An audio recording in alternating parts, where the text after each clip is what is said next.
ಇನ್ನು ದರ್ಶನ್ ಜೈಲಿನಿಂದ ಬಿಡುಗಡೆ ಆಗಿದ್ದು, ಅವ್ರಿಗೆ ಜಾಮೀನು ಸಿಕ್ಕಿದ್ದು, ಅದೆಲ್ಲ ಆದಮೇಲೆ ತೋಟಕ್ಕೆ ಹೋಗಿ ಅವರು ಸಂಕ್ರಾಂತಿ ಹಬ್ಬ ಆಚರಿಸಿದ್ದು ಅದೆಲ್ಲವೂ ಕೂಡ ನಾವು ನೋಡಿದ್ವಿ.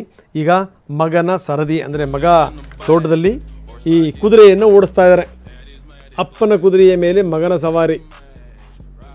ದರ್ಶನ್ ಪುತ್ರ ವಿನೀಶ್ ಕುದುರೆ ಜೊತೆಗೆ ಕಾಣಿಸ್ಕೊಂಡಿದ್ದಾನೆ.